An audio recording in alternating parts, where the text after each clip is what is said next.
Ahmed had picked up this gentleman on 24th Street, 2nd Avenue.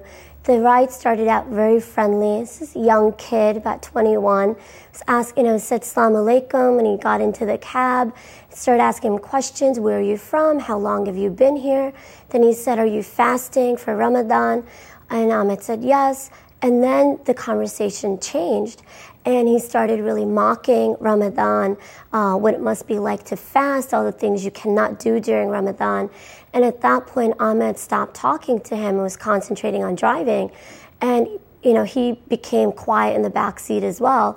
Then all of a sudden, he started screaming and cursing at Ahmed. And Ahmed said, "What are you doing? What are you doing?"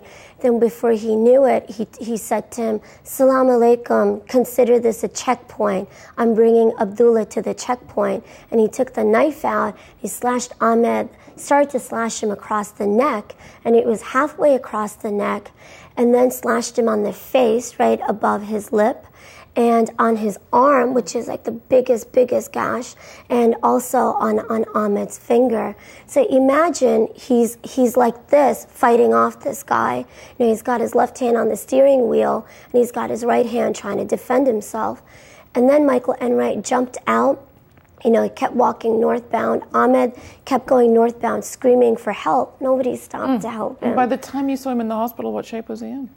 Oh my gosh, he was so traumatized, and he was lying in a pool of blood. He'd been there for several hours, hadn't attended to him yet, and he's just lying there, and he just kept pointing at his neck to me, and he just kept saying "sister, sister," and just pointing to his neck. And as you saw him, and Lee will get to you, but as you saw him there that moment, and you've been living in New York, dealing with your business, but you've been hearing what's been going on about the cultural center down by Ground Zero, that isn't a mosque, that isn't at Ground Zero, etc., etc.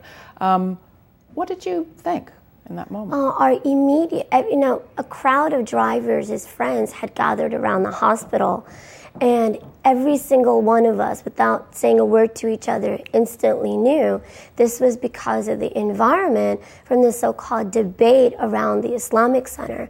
And, we represent a workforce that's almost 50% Muslim, and we're a very visible, public Muslim workforce. For us, this almost felt inevitable given drivers are already vulnerable, and then you have this layer of hatred and animosity on top of that vulnerability that felt almost inevitable that something as traumatic as this would happen.